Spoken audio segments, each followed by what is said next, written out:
Đi gãy đi về mà. Khoảng 9 giờ sáng ngày 14 tháng 6, một máy bay của trường sĩ quan không quân đóng tại thành phố Nha Trang, tỉnh Khánh Hòa trong quá trình bay huấn luyện đã rơi tại xã Suối Tân, huyện Cam Lâm, tỉnh Khánh Hòa, cách thành phố Nha Trang khoảng 30 km về hướng Tây Nam.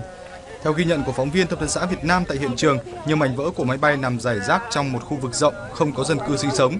Địa điểm tai nạn cách hồ chứa nước Suối Dầu khoảng 500 mét. Theo chính quyền địa phương, một phi công hy sinh trong máy bay, phi công còn lại bị thương, được người dân đưa đến phòng khám khu vực gần đó để cấp cứu, song đã tử vong. Hiện trường sĩ quan không quân đã xác nhận máy bay bị nạn và 2 phi công thuộc đơn vị, tuy nhiên thông tin chi tiết chưa được cung cấp.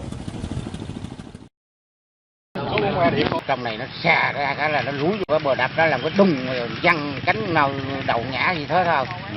Rồi bắt đầu bốc cháy. Đường người ta thấy có con thằng văng ra, người ta mới chạy xuống, người ta cấp cứu.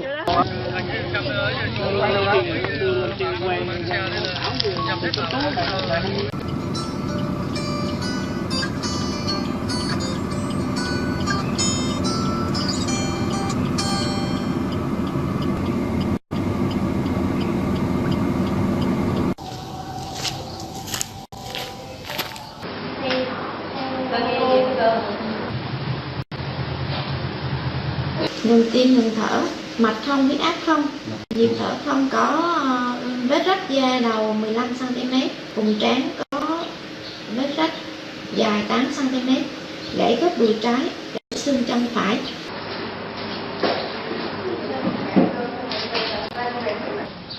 Hai người con gái luôn, tội chứ.